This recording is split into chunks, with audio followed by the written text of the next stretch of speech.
morning.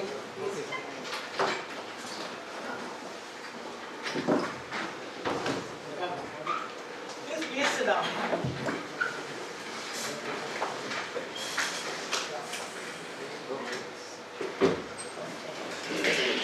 Yeah, please. Good morning to one and all present here.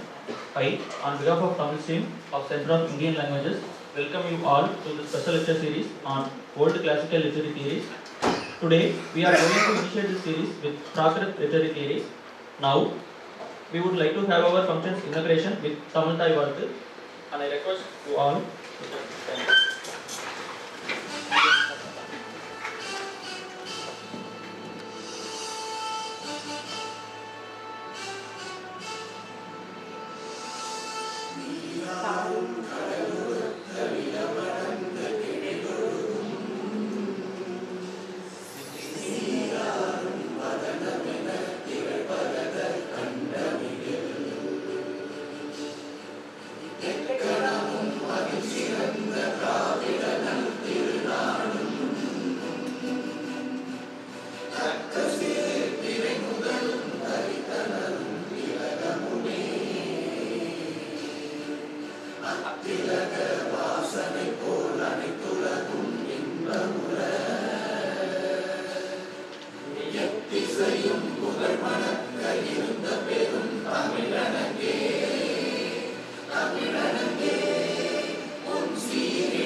Now, I welcome Professor Sudhir Pratap Singh, Chairperson, Center of Indian Languages, to deliver welcome address.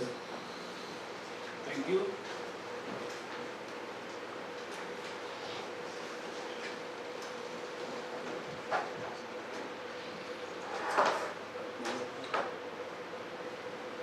Thank you.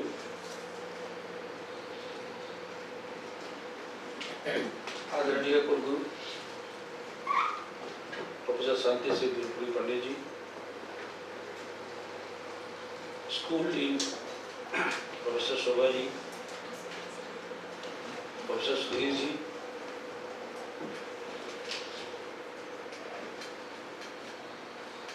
Doctor Andrew और इस कार्यक्रम के आयोजक professor Thamodaran ji और special centre of Tamil studies के all members, behalf of School of Indian Languages and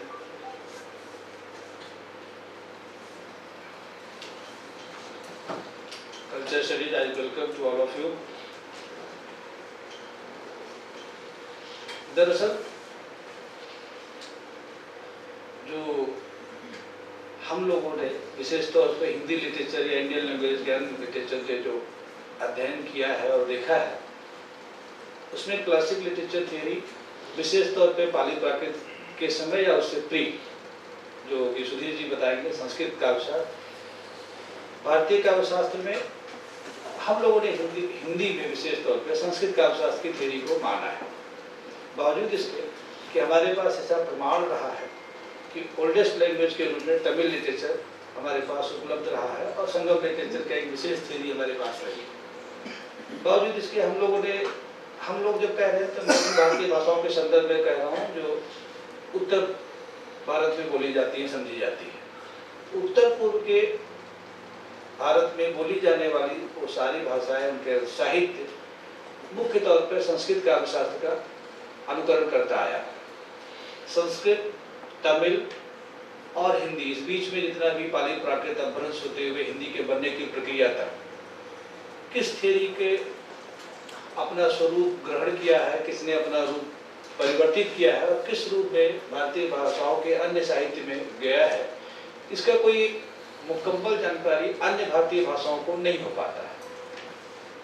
मैं हिंदी का हूँ तो मेरे पास विकल्प है, इधर मैं संस्कृत पढ़ूँ या इंग्लिश पढ़ूँ तभी जान पाएंगे। सेम चीज़ है कि अगर कोई तमिल का है तो वो इंग्लिश पढ़े या तमिल का अपना लिटरेचर पढ़े या संस्कृत में जाए। तमिल और संस्कृत का संबंध बहुत सकारात्मक रहा है, क्योंकि ये दोनों क्लासिक मतलब लैंग्वेज के रूप में, लिटरेचर के रूप में हमारे सामने उपस्थित है। लेकिन हिंदी या अन्य भाषा, गुजराती, गुजराती और ये जो बंगाली है, ये सब जो साहित्य बाद में आए, इनके बनने की प्रक्रिया बहुत बाद में शुरू हुई। यद्यपि संस्कृत इनकी जन्मभूमि रही है, तो कैसे संस्कृत साहित्य से या प्री वैदिक युग से लेकर वैदिक युग से होते हुए संस्कृत साहित्य, फिर उसके बाद में हिंदी साहित्य तक आते आते पूरे की पूरी लिटरेरी थ्योरी ने क्या रूप ग्रहण किया है। और संस्कृत, हिंदी और तमिल, मैं हिंदी इसलिए बोल रहा हूँ क्योंकि मैं हिंदी साहित्य का जानता हूँ, वही पढ़ता हूँ। संस्कृत, तमिल और हिंदी, इन तीनों के बीच में जो लिटरेरी थ्योरी है वो किस तरह से सेतु का काम कर रही है, ये हम सबको जानने समझने की जरूरत है, और इसके अनुदित या किसी भी माध्यम में हमारे पास उपलब्ध होने की जरूरत है। इस संदर्भ में हमारा विभाग अब एक दूसरे फॉर्म में काम करते हुए तमिल के साथ एक अलग से संबंध बना रहा है। हमें उम्मीद है कि आने वाले दिनों में ऐसी पुस्तक हमारे सामने होगी। शुरुआत लेक्चर से हुई है, तो इस लेक्चर सीरीज में मैं सबसे पहले बिहाफ ऑफ JNU और भारतीय भाषा के तरफ से डॉक्टर एंड्रयू का स्वागत करता हूं, और आप सब लोगों का भारतीय भाषा केंद्र की तरफ से यहाँ पे स्वागत करता हूं, इस उम्मीद के साथ कि आने वाले दिनों में हम सब लोगों के पास अन्य भाषाओं में ये थ्योरी उपलब्ध होगी, जिससे हम सब लोग अपने ज्ञान को, परंपरा को, उसकी साझा संस्कृति को आप सबसे भी साझा कर पाएंगे। इसी के साथ मैं आप सबका पुनः एक बार स्वागत करता हूँ। धन्यवाद। Now it's the time for felicitation ceremony.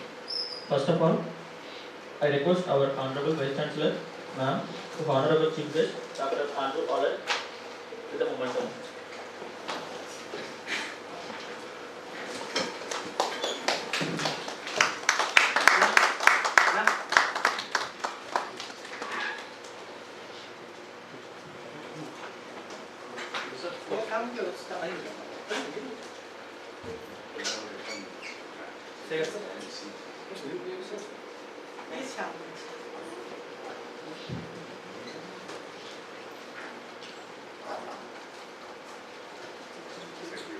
Thank you, ma'am. Now I request Professor Shobha Shivashankaran, Dean, School of Language, Literature and Culture Studies, to Honorable Vice Chancellor, Professor Shanti Sri, with the momentum.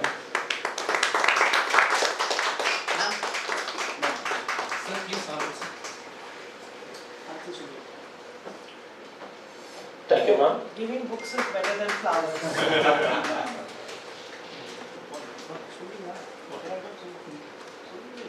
Thank you, ma'am. Now I request Professor Chandrasekharan, Tamil Stream, to honor Professor Sudhir Kumar, Dean, School of Sanskrit and Indic Studies.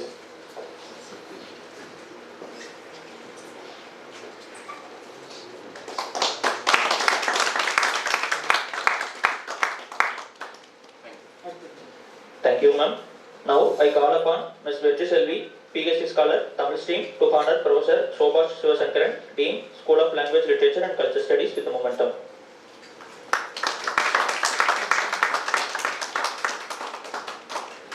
Thank you. Now I call upon Mr. Prahaladan, PhD Scholar, Tamil Stream, to honor Professor Sudhir Pradhan Singh, Chairperson, Center of Indian Languages, with the momentum.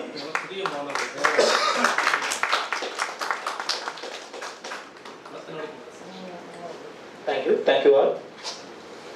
Now I request our Honorable Vice Chancellor Ma'am to deliver her presidential address. Respected Dr. Andrew Ollett, who is the South Asian Languages and Civilizations from the University of Chicago.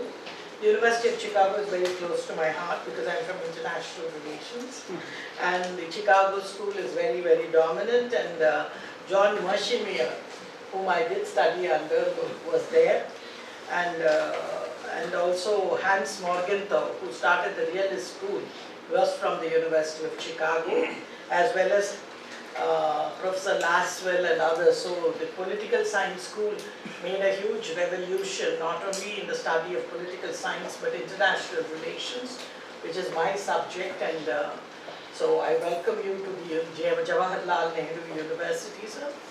Professor Sudhir Kumar, Professor Shobha Shivashankaran, Professor Sudhir Pratap Singh, Professor Damodaran, and all other faculty from the Indian languages students. I'm very happy to be happy that you are having a special lecture series which mainly aims to introduce the ancient world classical literary theories to the Tamil scholars or even the scholars of Indian languages. I'm very happy that this is on Prakrit, introducing Prakrit literary theories, which is the lecture you would be giving us today. And theories are very important, as I've always told you people, that as in the West, they build narratives, frameworks so well. I think we also should do it, because just descriptively describing something is not enough.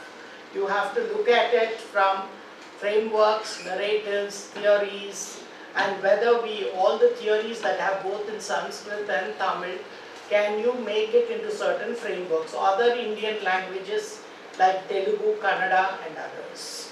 So I would welcome you with a vanakkam, and my mother tongue is Telugu. So I would say Andar Mahanubhavulki na Shatakoti Vandanalu Namaskara. Ellarku Namaskara, because you are doing on Kannada. Yes. And Kannada has the highest number of Jnanpith Award winners in India. And let me also inform you, sir, that we are starting a separate school of Indian languages, but the Tamil Nadu government was extraordinarily generous and gave us 10 crores to start a special center on Tamil studies. And they have already completed the administrative part of it, and we will be setting up the center, I hope, before the Tamil New Year's Day, which is also Ambedkar's birthday, Baba Sahib Ambedkar's birthday, who was one of the framers of the Indian Constitution. And Assamese and Shankar Deva chair has already passed it in the cabinet for giving 10 crores for Bhakti movement and Shankar in the School of Sanskrit and Indic Studies. So we have and then Maharashtra is also coming in for Marathi, and Odia, Kannada is only behind. We don't have anything from Karnataka yet. So, and Telugu also there is nothing much. So I'm extraordinarily happy that you are working on literary theories, and many of our scholars will be hearing to you, because exchange of ideas and knowledge is extraordinarily important. And Jawaharlal Nehru University, being India's topmost university, as well as in the QS ratings, the third highest from an Indian higher education institution. So we are very proud. It's because of our faculty and our students that JNU has been able to perform so well. Once again, I would like you to welcome you to Jawaharlal Nehru University, and I hope all our students benefit from his ideas and discussions that you can have with him over the days. Thank you once again. Ellarkum vanakkam, nandri. Thank you so much, ma'am. Now I request Professor Sudhir Kumar, Dean, School of Sanskrit and Indic Studies, to deliver his felicitation address. Vishwani Deva Savitar Duritani Parasva Yad Bhadram Tannayasva. A very good morning to all of you. Most respected, our respected Vice Chancellor, Guru, Professor Shanti Shridi Pandit, and my dear colleague, Professor Sudhir Pratap Singh, who is the Dean, School of Indian Languages, and most respected and GA person of the, sorry, but you will be in the next and He's Dean of Students. yes, Dean of Student, sorry, Dean of Student, and most respected Professor Shobha Shiva Shankaran, who is the Dean, School of Languages, Literature. More women. That is women empowerment is here. Yes. As Dr. B.R. Ambedkar also said about it, that women should be empowered. And Professor Andrew Ollett, who is assistant professor in the University of Chicago, and Professor R. Damodaran, who is professor in Tamil stream here, and my dear respected colleagues and the students. Today we are here for a special lecture series on world classical literature theories, Prakrit literary theories. And I think that it is time to welcome our respected Shanti Amma to take this initiative to start this center, madam. Because Tamil government was also there and so many vice chancellors were also there. But you have taken the initiative to start this language, and only due to your positive effort, you asked Tamil government to give some money, and they have submitted 10 crore rupees to start this. And I think that the initiative taken by you is welcomable to all of us, sure, and as well as the students also. And as you know that about the Prakrit theory, the language as a theory, it starts from the Pali, Prakrit, Sanskrit, Abhransha, and then Hindi, and it has so different type of meanings. And what about the Prakrit? Prakrit is the language of nature, the natural language. I think that when a son born, he speaks only in Prakrit, and that is also understood by the mother, and that is only his mother tongue. But he is saying that is not understood by everybody. What he is saying that, and I think that if we would translate the word Prakrit, on which the lecture is going on today, Prakrit literary theory. Prakrit means nature. Prakrit means natural. Prakrit means originate by the nature, that is real, that is factual, that is actual, that is original, that is simple, and that is vernacular dialect, I think so. And in Prakrita, Abhransha is there, Ardhamagdi there, and Dramili, Raglu, Gandhari, Magdhi, Maharashtri, Paishachi, Pali, Shor Saini. These are the association of Prakrit language also. And you please see the beauty of some words I am presenting here. And in Prakrit, there is a word kill. And when a child started crying, you say that kilkariya mara. That is the actual word of Prakrit, and we are using it in a proper way. And another word is there, that Nehru. Anakar sound of Anakar is there in Prakrit. Maximum sounds that pronounce as Anakar. Nehru just Nivrit, to complete. And another word is there, Niveyan. Niveyan is Nivedan, to request. It's a very simple word, come from that side, that is used by. And another word is this, Nivesa, that is called Nripesha, for the king. And Sanskrit mein Nripesha, a very equivalency. And you know one thing everybody knows about the Jainism. Jain philosophy and Jain scholars, they are generally use the language of Prakrita. And there is a logo, Om Namo Ani Hantaram, Omkar, Namokar, Namaskar, Ani Hantaram. That is the symbol of the Jainism. And you know that I have visited there in the Vishwabharati Jain Vishwavidyalaya Ladanu, that is there in Rajasthan, the complete university of Prakrit. And more than 40,000 manuscripts are there in Prakrit languages.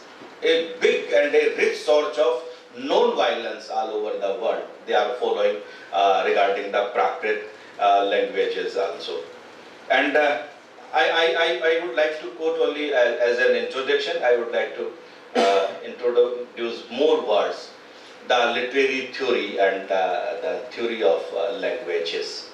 In Sanskrit we say matri, and in German, Latin and Spanish we say mater, or mother. And in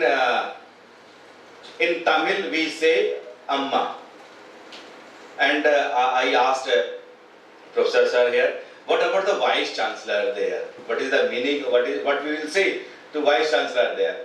Then he said that she will call Amma. So what a beauty is there if we will call Professor Shanti Amma is our Vice Chancellor. Amma has a reflection, Amma has a attachment. It has a lot of love, affection. It shows so many things. And in Odia, we say only Ma, mother, mother, and Ma, Amma. What is similarity between the language, among the languages? And as we say that, what is father? That is, in Sanskrit, there is a Pitri. French, Latin, and other languages, that is Pitar, Pidar, or Pitar. That is father. And in Tamil, we say Appa. And that is called here Papa. Papa, jisko we say so many times, the Papa. This is a theory, and in the Nirukta theory, you may explain all that things, whatever is there. That is also, it shows that. And in Odia, you will say, father, that there is Appa and there is Bappa. And in Maharashtrian also, Ganpati Bappa, that is all over the world, that is very good. Nana. And just like the brother, that is a word here in Sanskrit, Bhratri, in German, Spanish, and Latin. That is brother or biradar. And same brothers are there, that is called biradari. Brother, biradari, bhratri. And you will say that in Tamil we will say Anna. And in Odia only Bada Bhai. Bada Bhai. What is the beauty of this language theory here? And only I would like to last quoting here. What about the grandfather? We say Dada. In Sanskrit we say Pitamaha. And in Tamil we say Tata. Tata is actually the word of Sanskrit, madam, and Tamil. Tata. Abhivande. Tata. That is their Tata. And in Marathi, Azoba. Azoba. So and you said, Madam Vice Chancellor said in the starting, Shat Koti Namaskara. That is not a single good morning. Shat Koti. Matlab, I think that 100 crores Namaskara, welcoming. I think Telugu is Sanskritized. Telugu is too much Sanskritized, and Telugu people is also Sanskritized, madam. And we have seen it. And not agree. no, madam, because after getting holding the position of Vice Chancellor, and because the Professor Shanti Amma was there, and there is a Shanti Sukta also in Sanskrit Vedic literature. Dev Shanti, Antariksham Shanti, Oshadaya Shanti, Vanaspataya Shanti. Everything is running peaceful in JNU campus, madam. And that is due to because Amma is sitting there and she is holding, and she is the symbol of women empowerment, and she is the symbol of Pavakanas Saraswati, Vajibhir Vajinivati, Yajam Vastu Dhyavasu. With this only a few words, it is our good opportunity to privilege today that Professor Andrew is here, who is teaching Sanskrit, Pali and Prakrit there. And I think that a person who is teaching Sanskrit, he may understand more and more languages easily, because he knows about the language theory, he knows about the roots of the languages. And today I think that Professor Andrew is going to talk about the Kavya Shastra and the beauty of Alankara Shastra in Pali and in Prakrit and Sanskrit. And on the behalf of my school, again I would like to welcome Professor Andrew Ollett sir with these few words. Sarve bhavantu sukhina, sarve santu niramaya, sarve bhadrani pasyantu, ma kaschit bhagavaet. Om Shanti. Thank you, sir. Now I request Professor Shobha Shivashankaran ma'am, Dean, School of Language, Literature and Culture Studies, to deliver the felicitation address. She's the professor of French. Good morning. morning to Madam Vice Chancellor, Professor Pandit, Dr. Andrew Ollett, Professor Sudhir Kumar, Professor Sudhir Pratap Singh, Professor Damodaran, colleagues, students, and everyone present here. Today, we have the honor of having amongst us Dr. Andrew Ollett, who is the Neubauer Family Assistant Professor for South Asian Languages and Civilizations at the University of Chicago. Dr. Ollett is an authority on the literary and intellectual traditions in South Asia, and has focused on a question that is fundamental to all researchers in language studies. He's asked the question how certain languages are chosen for certain purposes. And he also examines language's role in cultural production and change. Having you amongst us, sir, is a true privilege. Today's special lecture series, is a part of series of lectures on world classical literary theories. Classical languages holds a special place in the hearts of language researchers. Although most of our classical languages are often referred to as dead, as anyone in this room would vouch or testify, they are very much alive in the languages that are spoken all over the world today. And it is for this purpose that the study of classical literary theories is bound to fortify any study of modern languages spoken in the world today. The languages that we are dealing with today have distinctions. While Prakrit is a powerful lens used for the analysis of other classical languages, Tamil is one of the very few classical languages that is widely spoken in many parts of the world today.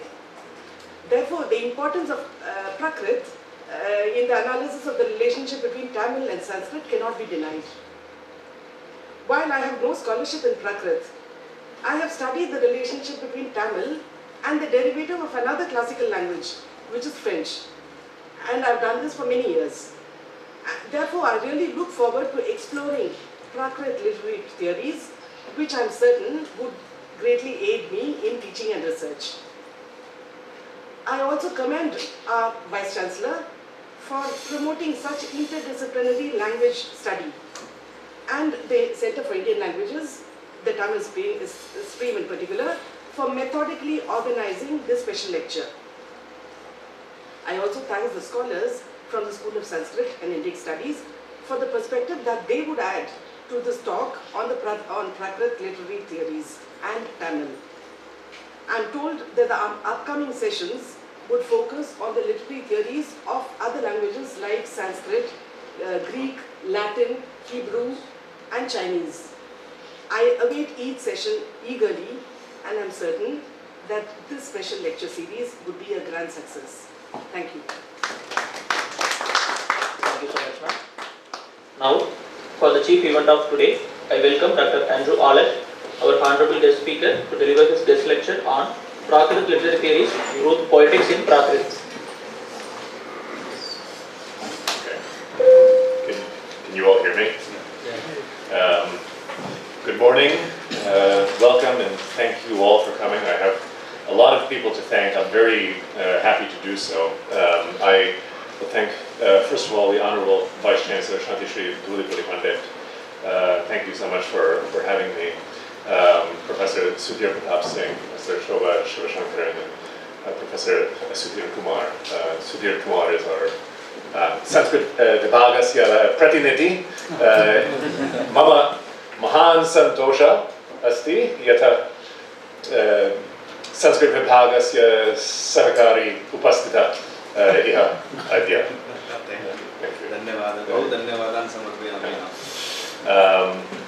And of course, I would very, very much like to thank the Tamil stream of the School of Language, Literature, and Cultural Studies. So thank you very much to Professor Damodaran for having Professor Chandrasekharan and Mr. Kamalakannan, who has helped out enormously with this visit. Thank you all very much.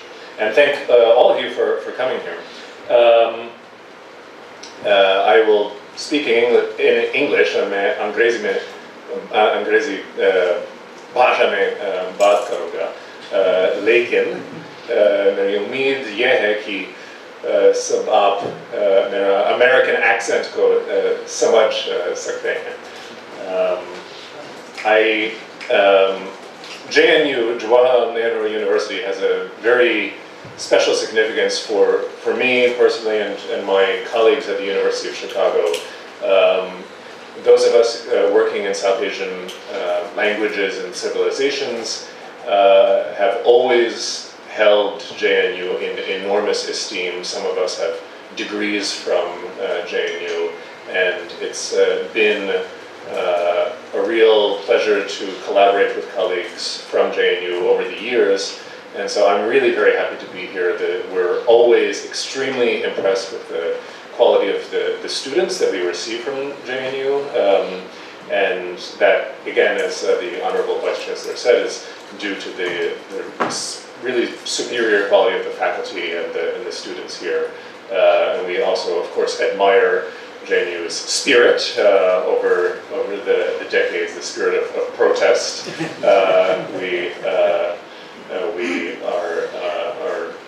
We're with you in many ways. I'd like to start by talking about why Prakrit might be interesting or relevant to this discussion, especially thinking about theories of literature. I think Prakrit is maybe the least known of the classical languages. People in general know very little about it. We kind of know that there was some language in the past, and there was Pali and there's Sanskrit and there's Prakrit somewhere in there, and then somehow through some kind of historical magic we had like spores emerging from Prakrit, or Upagramsha, Paishachi, if that ever existed, and then somehow we have the modern North Indian languages. But my research has been focusing on Prakrit as a literary language, a language of literary expression that was used for a long time, from about the 1st century of the Common Era to about the 12th century. Of course, it's still used. There are still Prakrit universities, in fact, in India. But Prakrit and Sanskrit were very closely connected in this period of about 1,200 years. And I think those of you who have studied Sanskrit will know this. You read a Sanskrit play, and you might be surprised to learn that most of the play is not in Sanskrit. Many of the speakers, many of the women, many of the other characters speak in forms of Prakrit. And what I'd like to present Prakrit as one of the major works of Prakrit literature is called the Setubandha. It's a story of, it was written in about the year 400, maybe a little bit afterwards, by a king of the Vakartika dynasty named Pravarsena. This is a story in Prakrit about the building of the bridge. The monkey army, led by Hanuman and Sugriva, they construct a bridge from India to Lanka, and then the rest of the story is about Rama's conquest of Lanka. I see Prakrit really as a setu in this connection. So Prakrit is a bridge that connects us to Sanskrit. We understand more about what role Sanskrit has to play in the literary culture of India by thinking about Prakrit, thinking about Sanskrit's others. And in certain ways, Prakrit also forms a kind of setu to the Dravidian languages. Those connections are a bit more mysterious for scholars, but we know that Prakrit has many Dravidian words that have been borrowed into it. We don't know whether they come from Kannada or Telugu or Tamil or all of the above, but in Sanskrit, as Professor Sudhir Kumar said, in Sanskrit we would of course say matr for mother. In Prakrit, the most common word for mother is amma, just like in Tamil. And there are many other cases like that.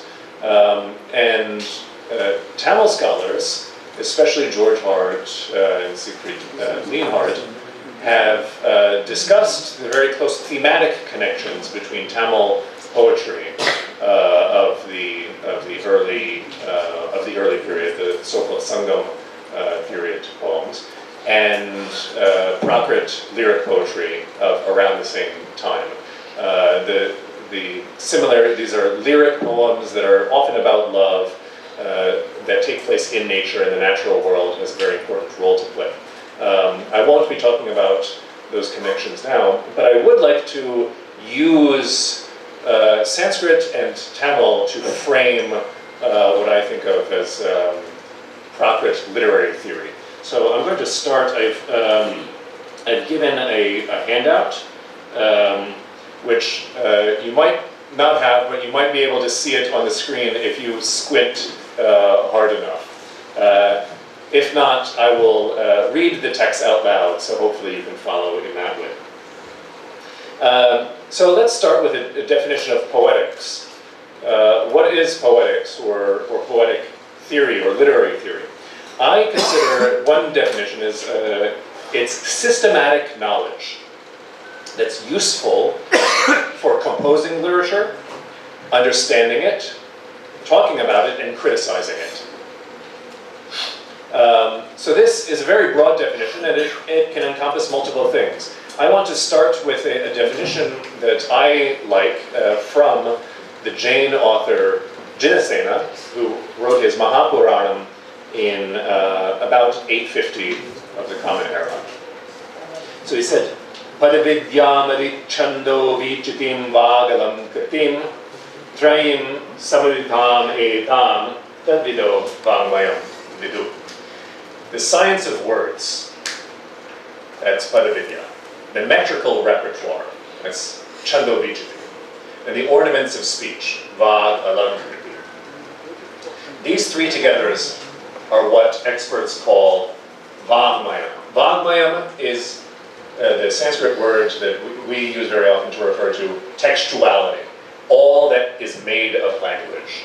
So if you want to operate with textual traditions, if you want to understand those cultural artifacts from the past that are made of language, that are vagmaya, you need to know grammar, you need to know meter, and you need to know the science of ornamentation, literary ornamentation.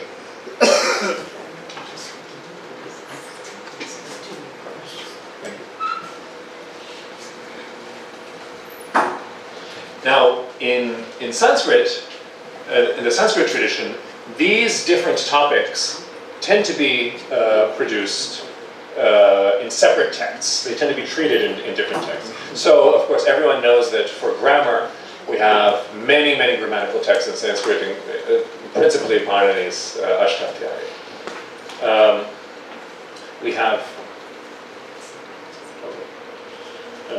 We have works on syntax, lexical,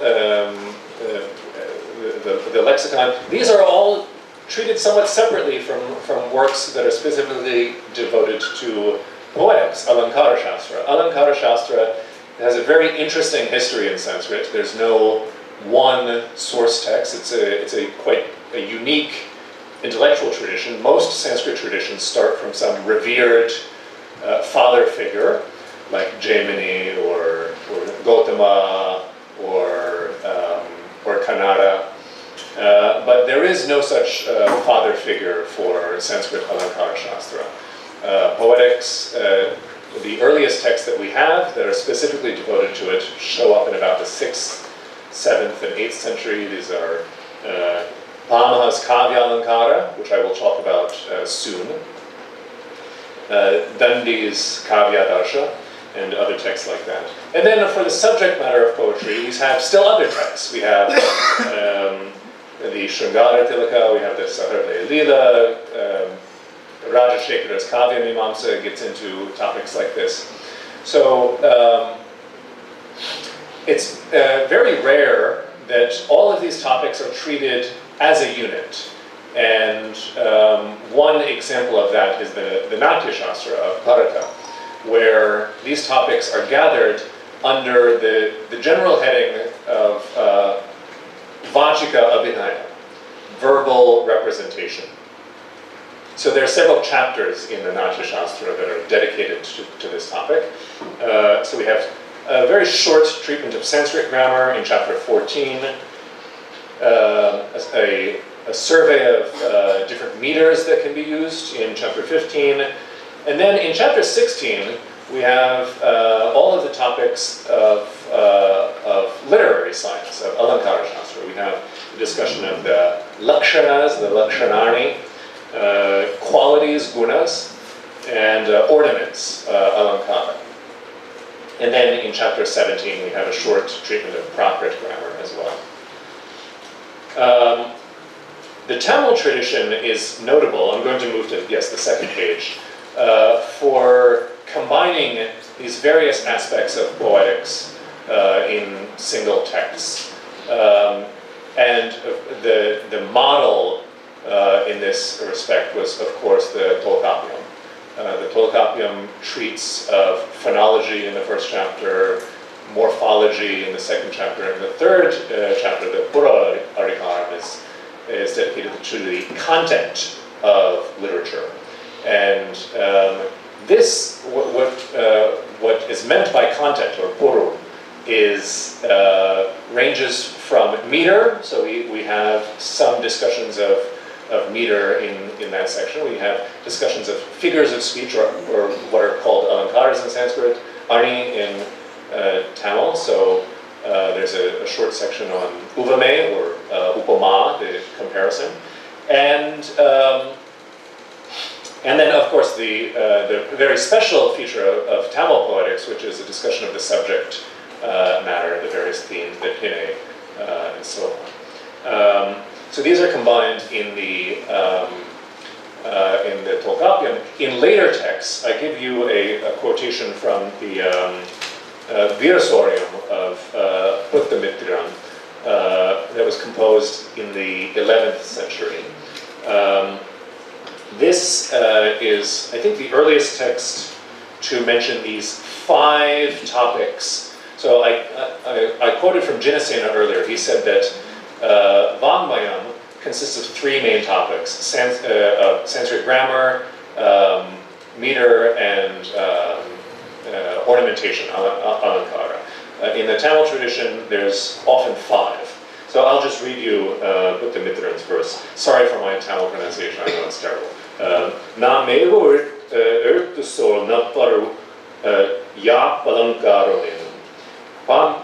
Pamevu vanchavadeharam am parapaisurkuttin tem media tongater virasoram tirupperal umel uraipan varanu murapum ugandrukornde.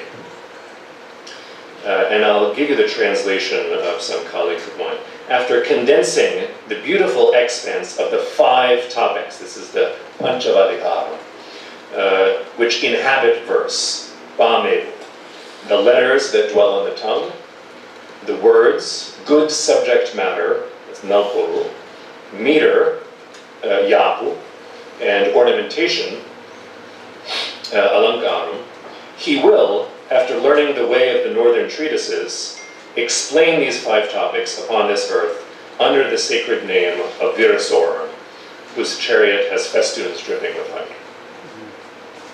So I've given here on the handout a list of the texts that discuss some of these topics, but you'll see that many of them are combined. So the Virasorium and the Tolkappiyam address several of these topics. So now I'm going to move on finally to the main topic of my talk, which is Prakrit.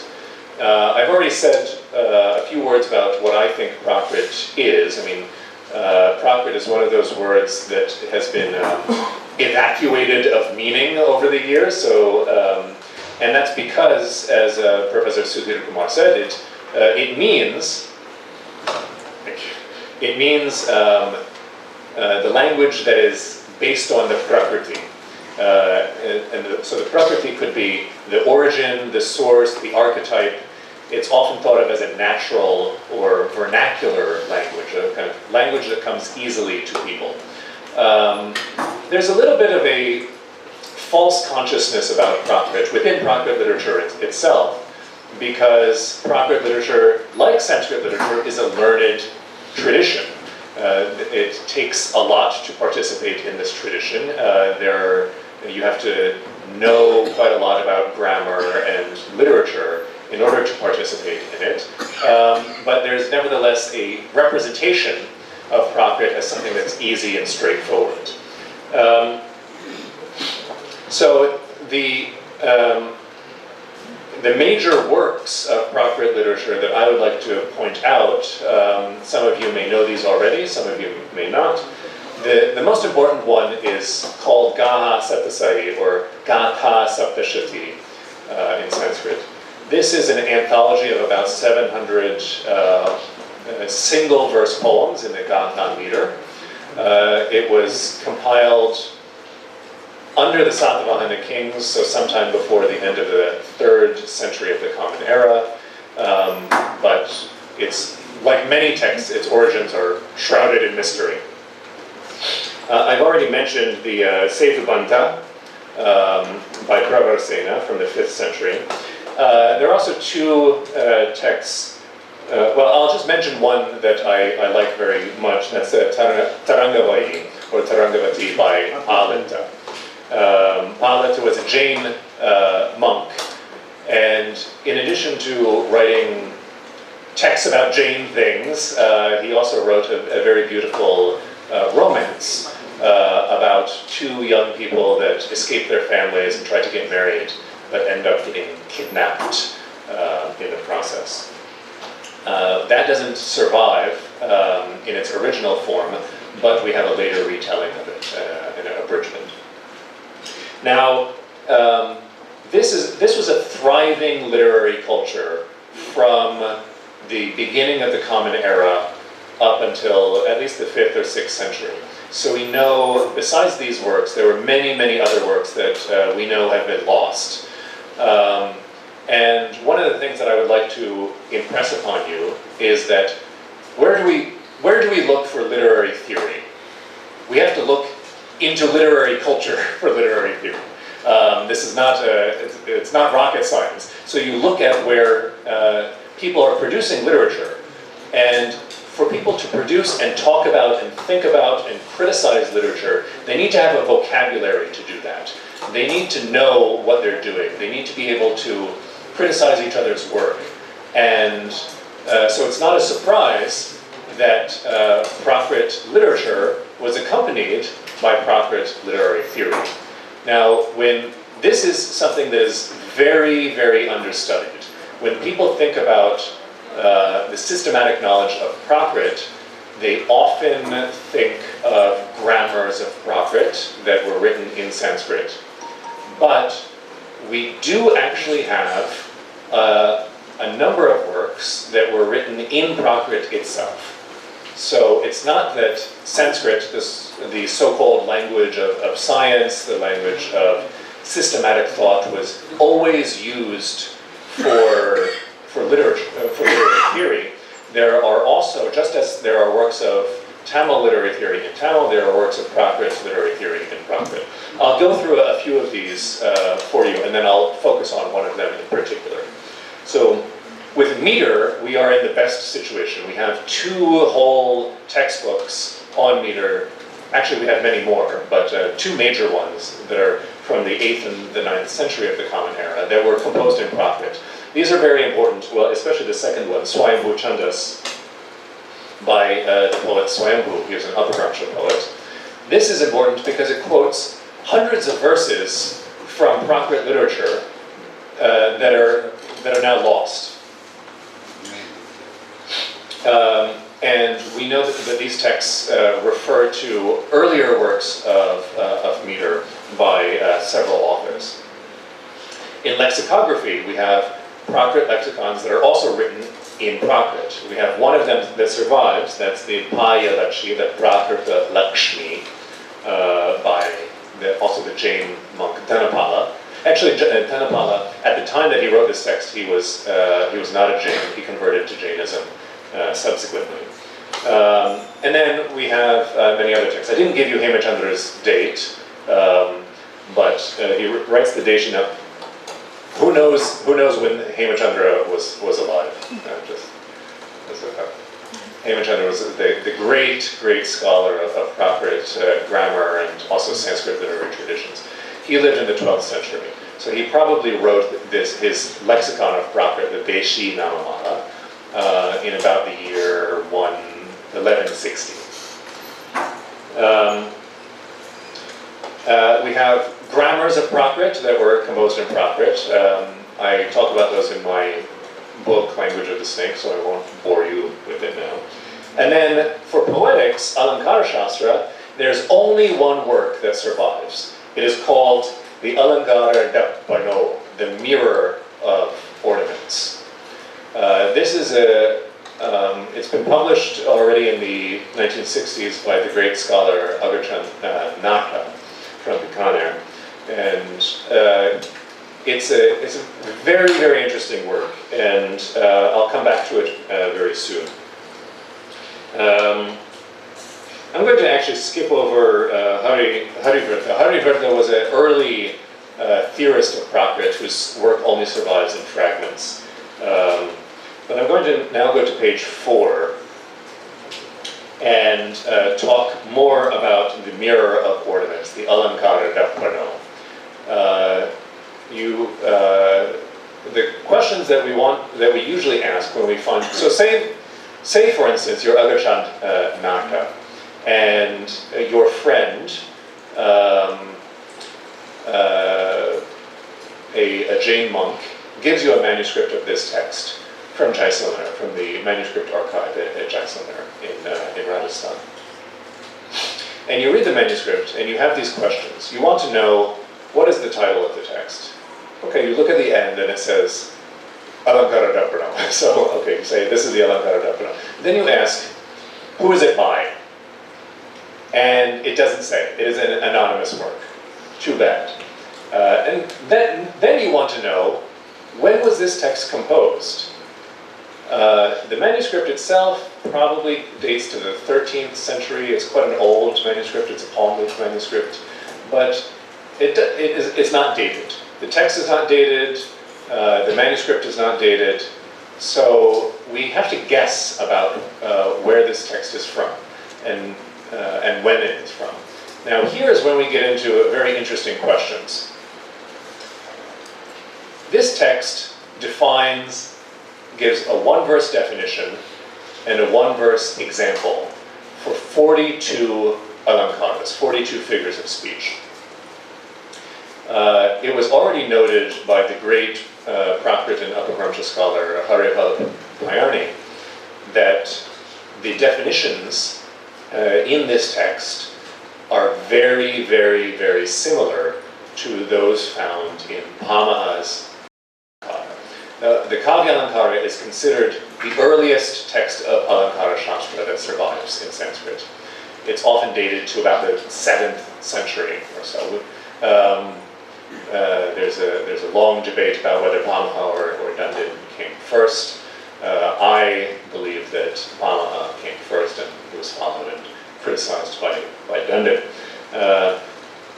Now we ask, well, let's just look at one example, right? So I'm going to give you the example of an ornament that all of you who have studied Sanskrit will know, Utpreksha. Utpreksha is when you see something as you look at a state of affairs and you imagine a different state of affairs that is not actually the case.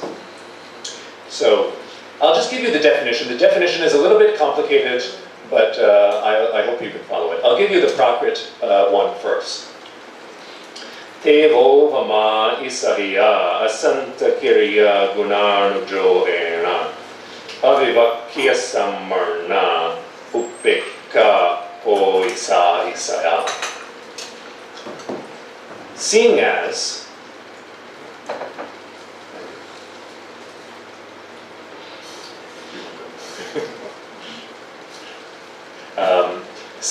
so I'm translating all these alankaras into English. I hope that's not too distracting.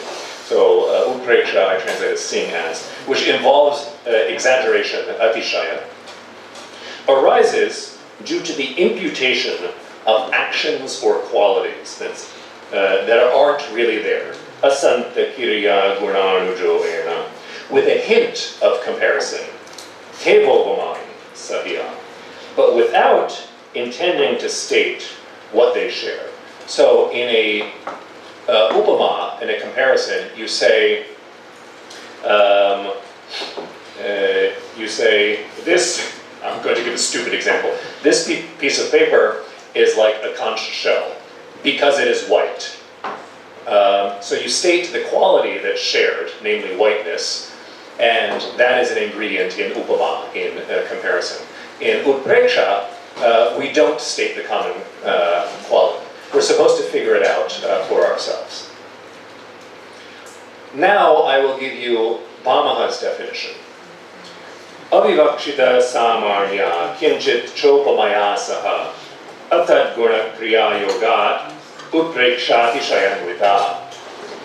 You'll notice that all of the elements of the Alankara Dapano's definition are present in Bhamaha's definition. In fact, if I were to translate Bhamaha's definition, I would give exactly the same translation that I gave you. And this is true for many, many of the verses in the Alankara Dapano. We see a very close connection with Bhamaha's work. Now, the next question that arises is, well, you ask me. You see this state of affairs, and what question would you ask?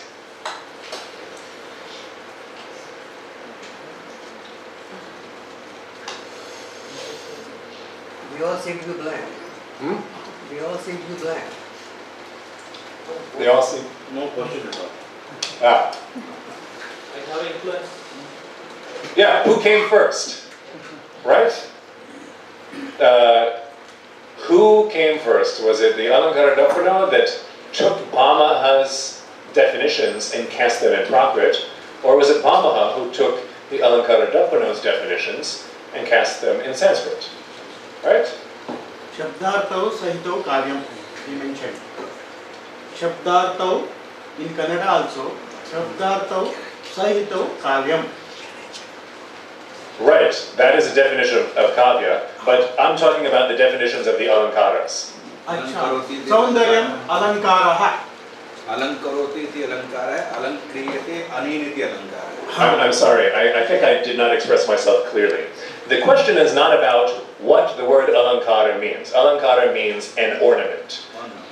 The question is, we have texts that define 40 of these alankaras. Upama, Atishayokti, Rupakam, Yamaka, right? Yeah. Those are all alankaras. Yeah, So, there are so many alankaras. and they are defined in Sanskrit texts. They're also defined in Prakrit texts, and the definitions are almost the same.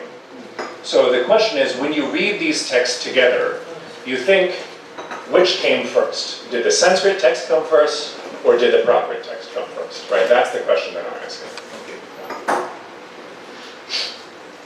So I won't keep you in suspense. I think that the Prakrit text came first. Yes. And it's still a very difficult argument to make. There's no smoking gun, so to speak. The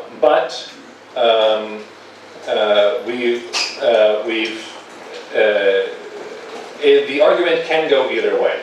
So this is very important because it means that the earliest text of Sanskrit poetics is not the earliest text of Indian poetics. Of course, I'm speaking to the Tamil students here, and you all know that the earliest text of Indian poetics is the Tokavyam. When I've spoken to Sanskrit colleagues and said, oh, Bhamaha, who is the earliest author to write about poetics in Sanskrit, he actually borrowed almost all of his definitions from a source in Prakrit. They say, no, that's not possible. So I'm still having this, well, only time will tell, but that is my position. So we've seen the definition for utpreksha. I want to give you the examples of utpreksha.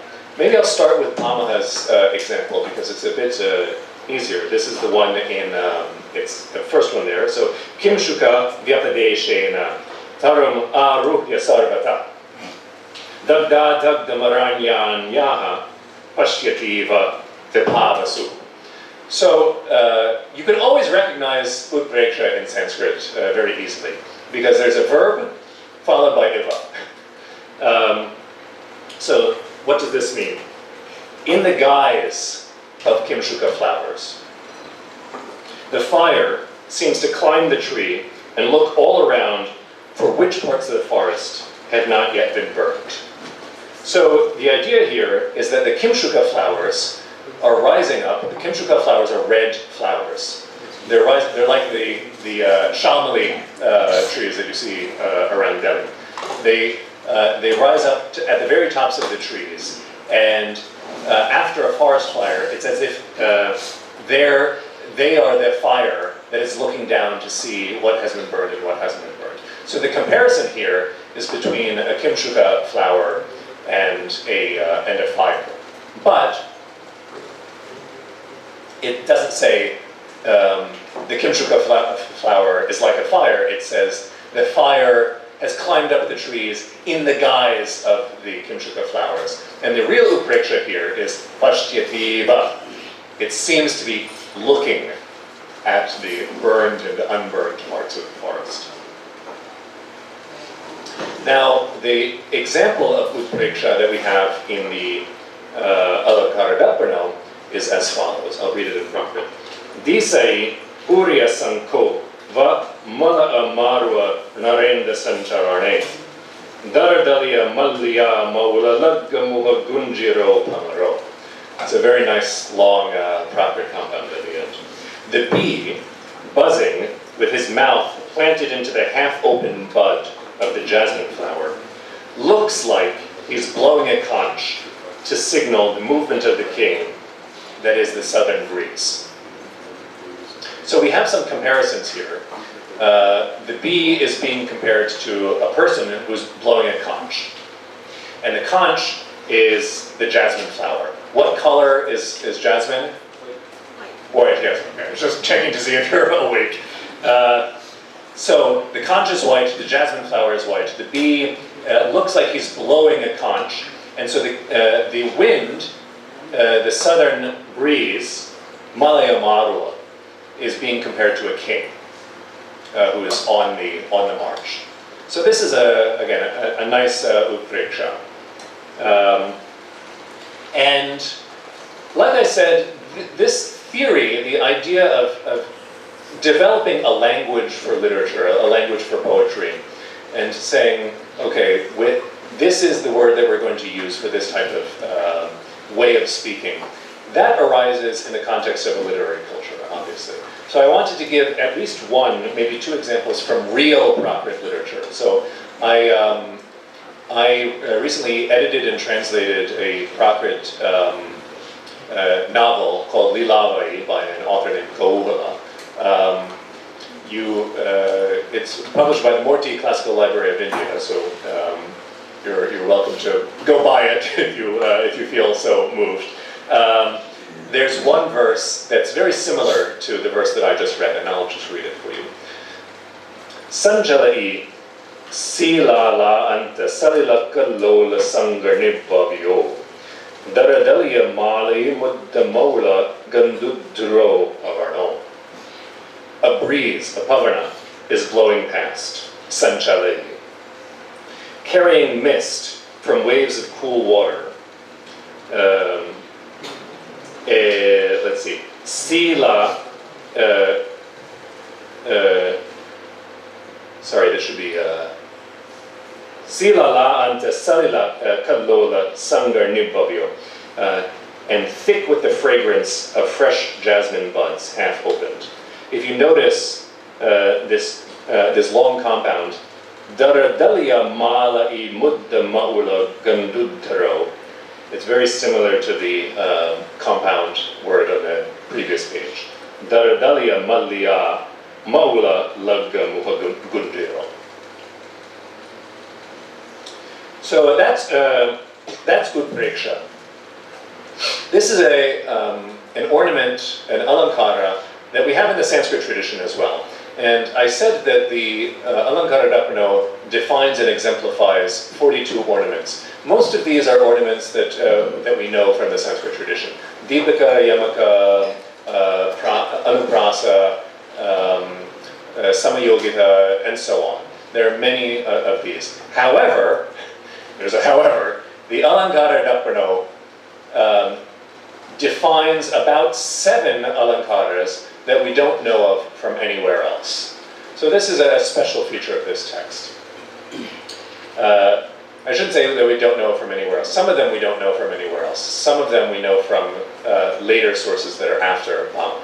So I want to talk about one alankara that's called Bhava, or Bhavaka in Sanskrit.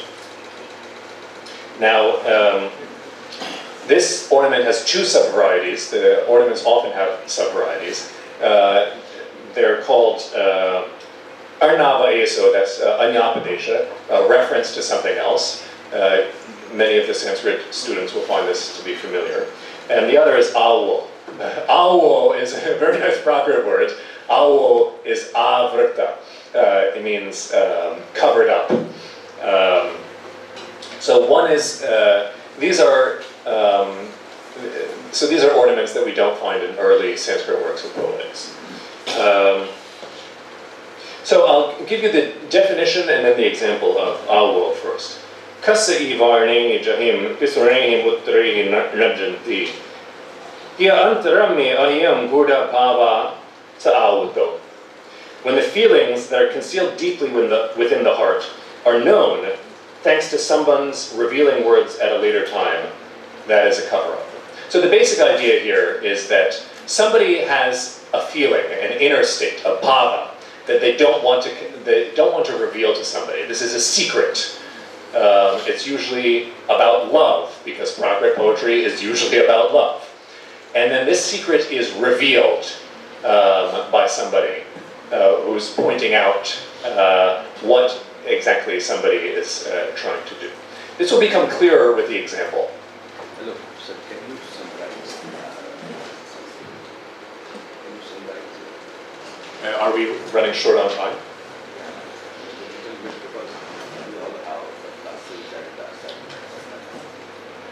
I will go for another 10 minutes, but I note that I was supposed to speak until 11:25 and we started 25 minutes late.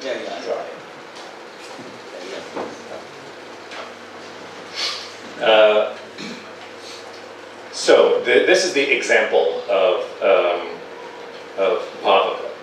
Ha ha viha karakisala adi layuna amsuarm dardam hariya gola ure sarasa misenam hariya sonha.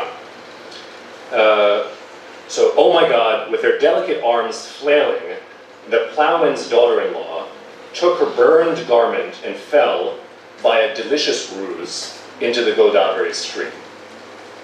So what is going on here? We have one character, a woman. She's called Haliya Sorha, the daughter-in-law of the plowman. This means that she's married to a man whose family profession is to do agriculture, to cultivate the land. And it says that she takes a burned garment, so she lights her own sari on fire, and she jumps into the Godavari River. Why would she do that? Does anyone know why somebody would light themselves on fire and jump into the river? Okay, good. We get some help from the famous text of Prakrit poetry, the Gaha Satasai. I'll just, since we're running short on time, I'll just read the translation.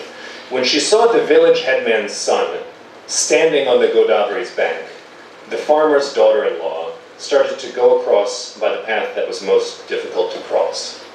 So again, we have the same character, Ahariya Sorha, the plowman's daughter-in-law, farmer's daughter-in-law. She tries crossing the Godavari River, but she doesn't try crossing the Godavari River, at some place where it's easy to cross. She goes in the hardest place to cross so that she will fall in and she will have to be rescued.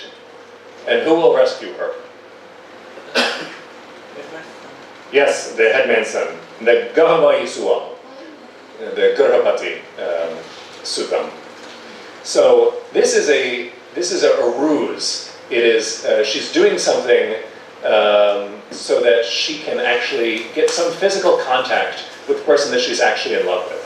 And I think the same thing is happening in this other verse. She lights herself on fire and she pretends as if she just walked by a lamp or something. And so she has to jump into the Godavari River to save herself. And then, of course, she needs to be saved and pulled out of the water.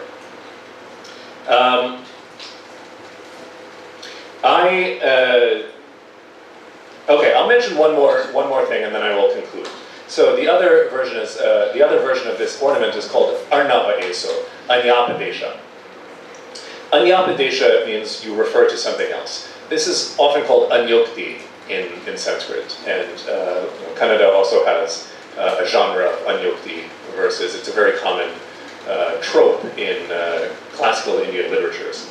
It's where you talk about one thing, but you're really talking about something else. Okay, so I'll give you one example, and you can figure out what we're talking about. Hey Boni. A Boni is a rich woman in a village. It's basically the head woman of a village. Get your yearling calf.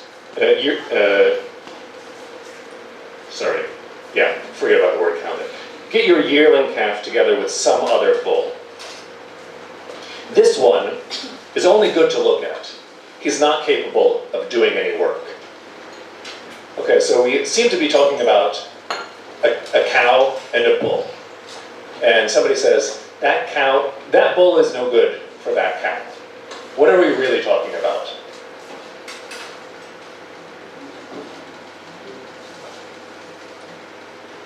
Suggesting she takes another partner? Yes, suggesting that maybe not herself, but perhaps her daughter, this Bojani's daughter should not marry the man that she's supposed to marry because he's only good to look at. He's alo ameha meta suhaho, aloka matra supaga. He's good to look at, but he's not going to do anything else. I won't speculate about what the anything else in this verse is referring to, but I think you can all speculate. So this is actually a very common motif in Prakrit poetry, and I've given you one further example from Bhoja's Saraswati Kantaparana, where we have a Prakrit verse that is similarly allegorical. This is an example of Anyapadesha. So again, Anyapadesha, it ends up being talked about in the Sanskrit poetic tradition, but it's not there in the earliest works of Sanskrit poetics. Bhamaha doesn't talk about it, and Dandin doesn't talk about it. It's also not there in the Patikapya. So this is something that I would say originates from the world of Prakrit literature, and then is subsequently taken up in Sanskrit literary expression, like so much of Prakrit literature. I was supposed to summarize. I'm not sure whether I still need to summarize, but maybe just for 2 sentences, I will say that think of Prakrit as a setu, as a bridge in this way, allows us to gain a new perspective onto Sanskrit poetics, and it also allows us, we think about Sanskrit poetics as just a series of alankaras that are kind of disconnected from actual literary practice. When we look at the Alankara Darpana, we start to see the very close connections between Prakrit poetics, this Alankara Darpana, and the actual genres of Prakrit poetry that people were composing in, the themes that people took up in their poems. The examples, none of the examples, by the way, are found in any other surviving work, as far as I know. But the examples are all very strongly reminiscent of these verses from the Gaha Saptasati. So it obviously comes from a thriving literary culture that is, at this point, reflecting on itself and saying, what are the terms that we can figure out for talking about literature? How do we talk about the different varieties of comparison? How do we talk about different types of identification? And that initial will to describe, to categorize, to classify, that leads, in my understanding, to the tradition of Sanskrit poetics, which becomes what we would call literary theory. Thank you.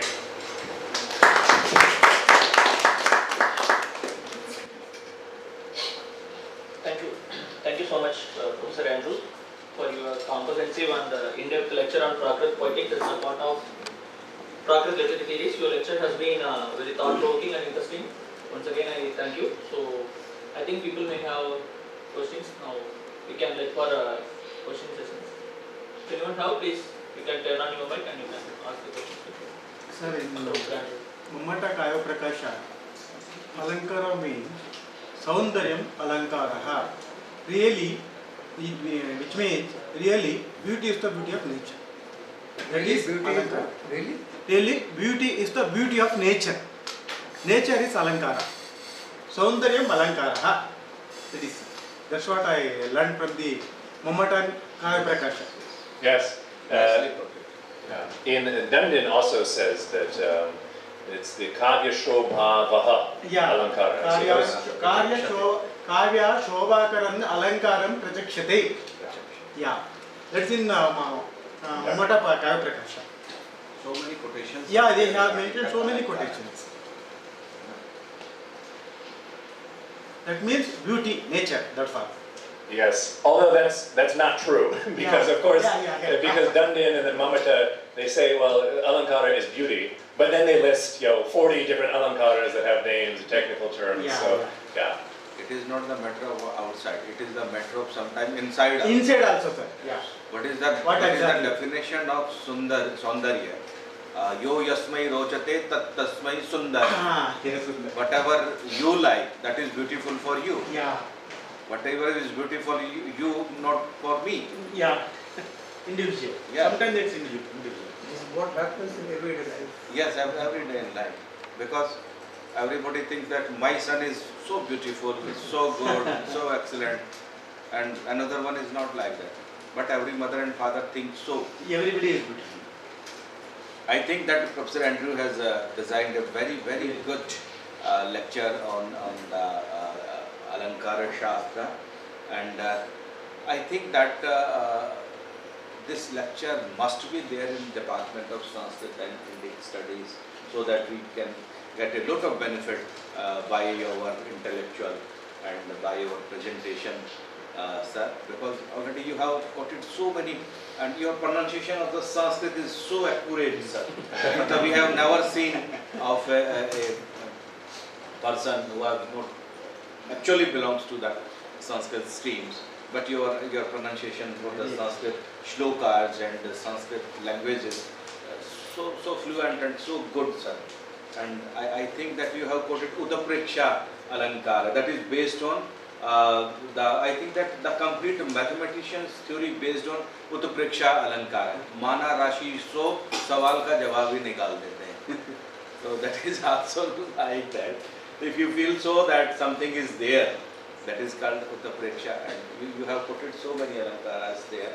And the base of Alankara Shastra is the base of Vedic literature, because first of all we have make a research where the Alankara Shastra is there. So many Upama Alankar, so many Rupak Alankar, Udapreksha Alankar, they are available there. Sahasra Sirsha Purusha, Sahasraksha, Sahasrakata, Bhumi Vishwato, Ritkat, Pratishta, Dashangulam. What a beautiful quotation is there. And the first poetic is also there of the Vedic literature. Devasya Pashya Kavyam, Namamar Najivyati. See the beauty, see the poetic of the seas in Vedic literature. You have nicely explained all the things, and your presentation is also too good, and we would like to request you if you can please send this through email, so that we can send it to our research scholars, so that they also maybe can get benefit of your lecture and your work, if possible, sir. And on the behalf of my son's School of Sanskrit and Indic Studies, I personally am presenting you a vote of thanks to you, sir. Thanks, Professor. Thank you, thank you. Dr. Andrew, where you have come across the Tolkappiyam trade in there it is a chapter, namely Omayel. It's a chapter on simile. Yeah. So whatever you have taken here, all these things are in Tolkapiam itself. Is Prakrit in Tolkapiam? Yeah. In Tolkapiam deals all these things in another name, not in the Sanskritized name or Alangaras or whatever the terms you use. They are in pure Tamil terms. It is dealt there.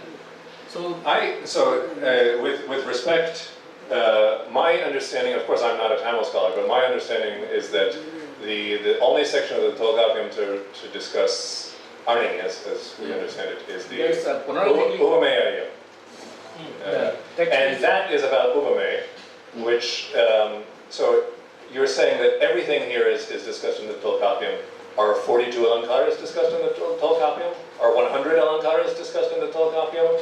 Is Anyapadesha discussed in the Tolkapiam? Is Tulya Yogita discussed in the Tolkapiam? I mean, it's one thing to say that there are similarities between these texts, but I think we need to very closely compare the text and see what is discussed and what is not, the way that I've done with Pamaha and the Alankara Dapra.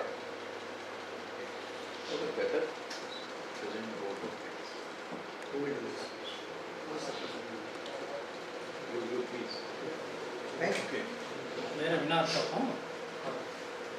question Thank you, sir. Very nice. Okay. I have a doubt. Modern scholarship in Sanskrit and Tamil talks about the chance for Sanskrit text written in Tamil land. Yes. So is there any chance to guess that Prakrit text was written in by the Tamil people of ancient Tamil land? Yes, actually. So that's a very excellent question. We, in terms of literary texts, it's hard to say because many of the literary texts refer to aspects of Indian geography. We see the Godavari all the time. The Godavari is, I think of it as the Saraswati of Prakrit. So the Godavari, the Tapti River, sometimes the Krishna River. But in Jain literature, there was a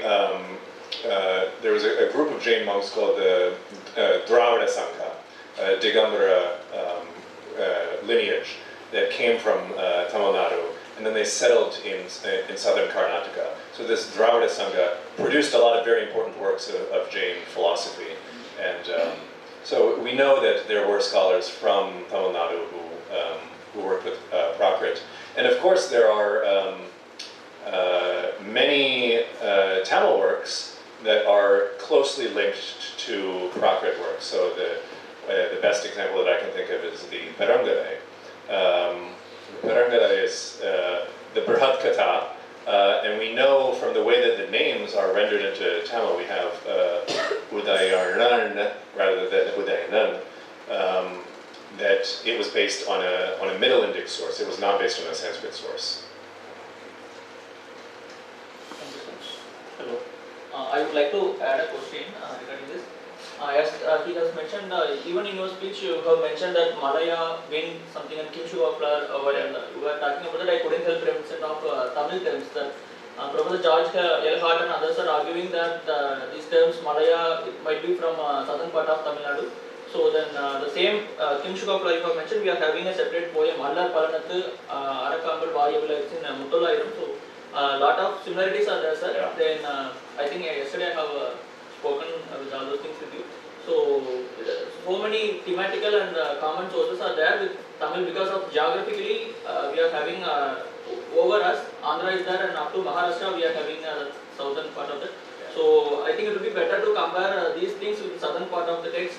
It will do much progress in this kind of studies. Will be useful, sir, I think. I completely agree, and I very much welcome those of you, I mean, I think all of you, your Tamil is much better than mine, to pursue these comparative studies, because I think that, I'm every time I get to read some Tamil poetry, I'm struck by the similarity in themes and topics.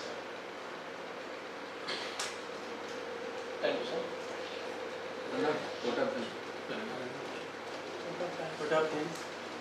Okay, thank you, sir. Now I request Professor Damodaran Arvindan, Professor Tamil Stream, to deliver vote of thanks. Everybody. JNU Tamil Stream has started a new research ideology today. We need to make the relationship between Tamil and the Sanskrit. This relationship can create social unity also. For this, we have to study the Prakrit language. That is must. For reason, Tamil and Sanskrit are classical languages, but Prakrit is not classical language. Why? Prakrit was once a bridge to two classical languages, Tamil and Sanskrit, once upon a time. If we understand this, we will be able to live in harmony with the differences within us. In this case, today's lecture benefits us greatly. Thank you to Honorable Vice Chancellor, Deans, Cheif Guest, and one and all. Thank you so much.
बोलो भारत माता की